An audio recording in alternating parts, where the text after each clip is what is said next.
From Chicago streets to the courts beat, South Scott Dan on the podcast seat. Bulls breaking news, talking stats and views. Every player, every play, we never lose. Horns over hoops, we're the Bulls troop. From game analysis to fan scoop. Did it not work? What's good, Bulls fans and Hornets, and welcome to a special halftime report by the Horns Over Hoops podcast. We are your hosts for the evening, Sal Bass and Scott Berman. Scott Berman, what a first half to the game, man. Yeah, the Rook has been going off, which I hope they keep giving him minutes and feeding the ball. I think he has 13 points leading the team right now. Oh, yeah. Including a couple of great dunks. I think 3 threes and just playing phenomenal right now. So what do you think's been the biggest success right now? Really the Nets aren't shooting well. Like a lot of they're getting some decent open shots and they're not falling. So that's helping the Bulls a decent amount. Hopefully they can keep up the defense. There's been a couple shot clock violations, and really they've been passing the ball a lot. So just keep passing it around, keep getting those assists. Hopefully the Nets still struggle to shoot. Yeah.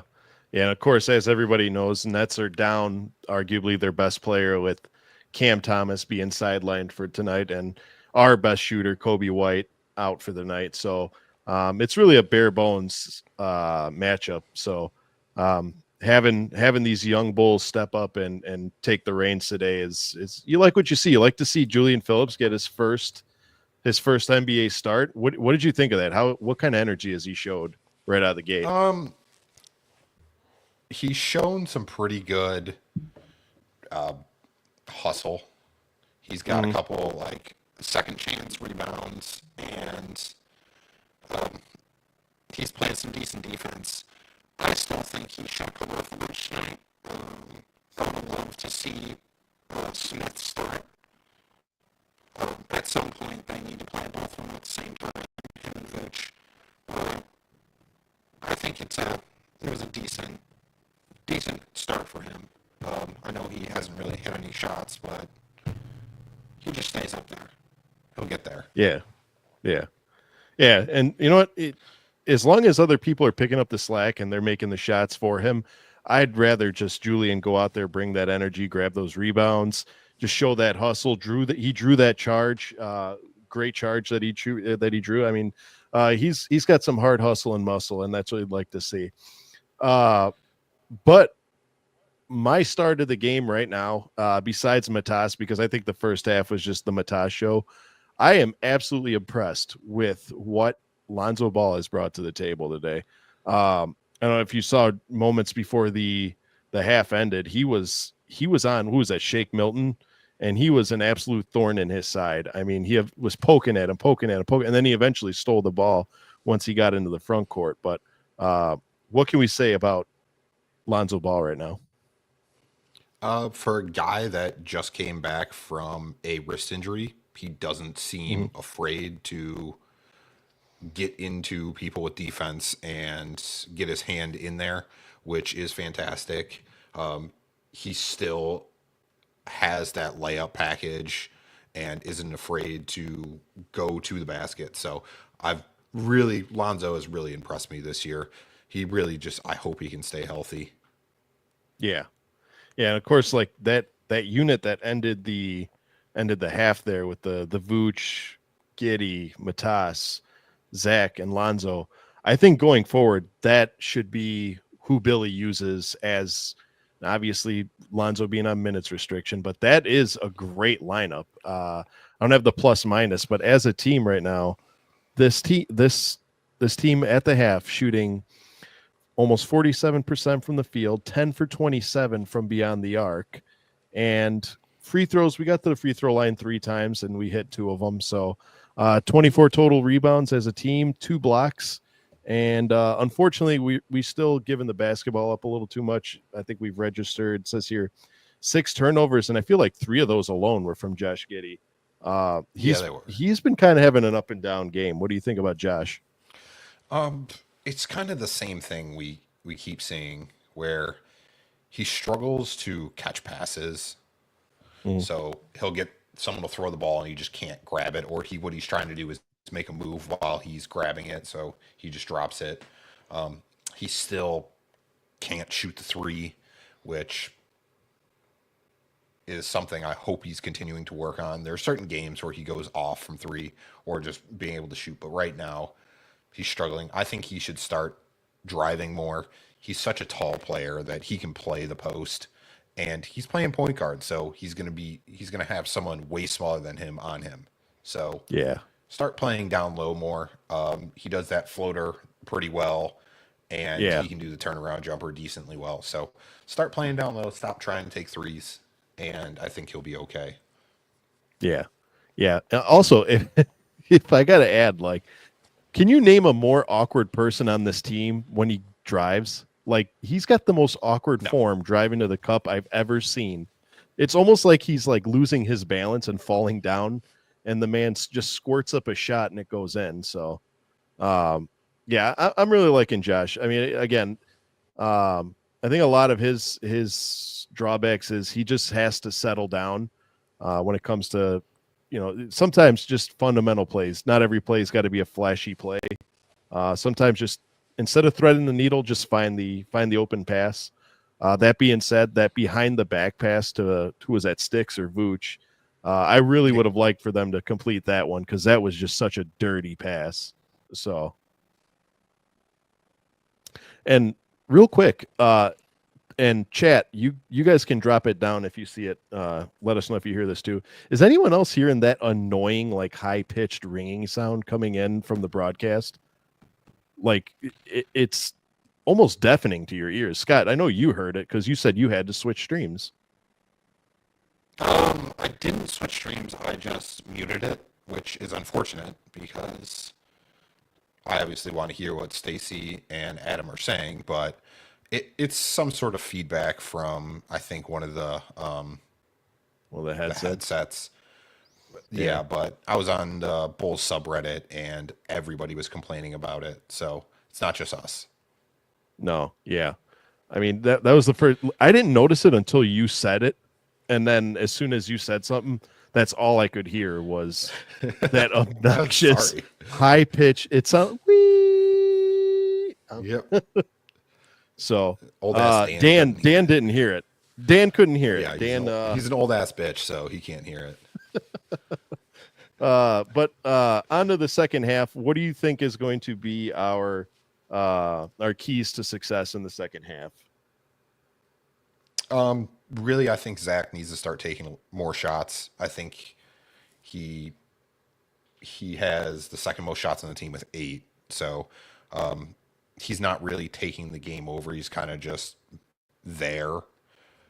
I expect him to start taking a little bit more of the ball and scoring a bit. Keep feeding Vooch down low, and he'll pop open for a wide open 3 randomly and then hit like 3 in a row. So keep feeding Zach and Vooch, and I think we'll be okay. Io, keep driving. I would rather see you drive than shoot a 3. You're way better layup player or driver than a shooter right now. So keep doing that. Just keep up on defense too. This isn't a good Nets team. So this is a team that we could easily beat. So just keep up the pressure. Zach has been ball watching on defense, which is leaving people open. So he just needs to be a little bit more focused. Yeah. I think those are all great keys. I think it's the same thing as I have the same keys as you. Here's the thing, like their best player is out of the game. It's time that the Bulls just relax, not play down to the competition, and just play fundamental basketball. At this point of the season, we've played 20 games. We know what we can accomplish as a team. We know our strengths. We know our weaknesses. Let's just play off of them. Okay. I don't want us to play down to competition. I want us to play to our full potential for the second half. And that means hustle, grabbing rebounds, limiting turnovers, hitting open shots, not passing up open shots, and more importantly, not that they've done it this game, but not passing up open layups to settle for a 3-point shot. That's one. Yeah, exactly. And that's something the Bulls have been doing all year. Well, they'll go in for a layup, pass it out for a 3, and yeah, sometimes they make it, but sometimes they miss it. But sometimes just take the easy shot, take the easy points. For whatever reason, the Nets have our number this year. I mean, they blew us away last game, and they're playing us very hard today, despite being down their best player. So it's going to be an interesting second half. Before we dip out of here, who do you see? Who do you think wins this game? I think the Bulls could easily win this game. And I don't think it'll be a blowout. I think it'll end up winning by 6. Really? You think it's going to be that close? Yeah. It's Billy doesn't know how to run the fun teams. So I wouldn't be surprised if Buzelis is benched for a decent amount of the second half for no reason. So we'll see. But I think we win by like 6. Okay. Yeah, that's not bad. I'm gonna say today is gonna be a game where I think we win by over 10. I think we're gonna look at what we got. It's 56-50 at halftime. I'm gonna say Bulls put up 115 to the Brooklyn Nets 102. 115-102. I'm gonna say final score. I'm gonna say leading scorer will be Zach with 27. And I'm going to say Vooch is going to end up with 14 rebounds. Who do you think is going to be the leading scorer? I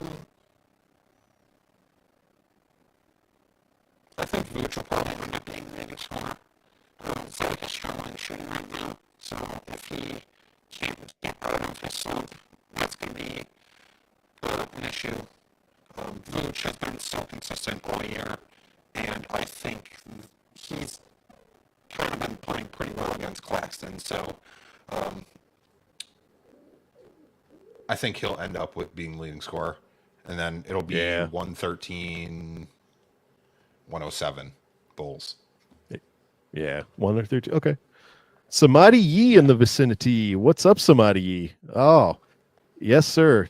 Offense is tough without Kobe White. I mean, obviously, when arguably one of your best offensive players is missing, it's going to sting a lot.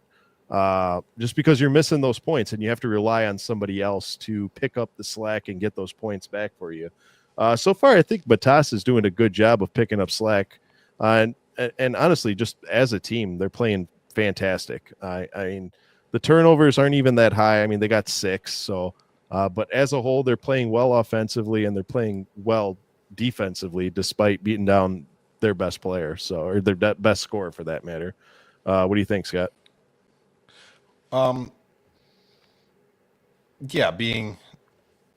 Kobe's been struggling lately, and maybe it's probably he's been dealing with that injury, which the one good thing about this, we don't play again until Thursday. So yeah, he has a lot of time. He's going to have 5-6 days off. So he should be coming back pretty healthy and hopefully is able to get back into the shooting groove. Yeah. And we are playing a tough matchup on Thursday. We're playing playing Victor Wembanyama and the Spurs, so his offense is going to be needed that game. So and they're 11-9. Have you seen what he's been doing lately? Victor? Yeah, he's averaging like 31, 11, and 5 in his last 8 games. He's absolutely insane right now.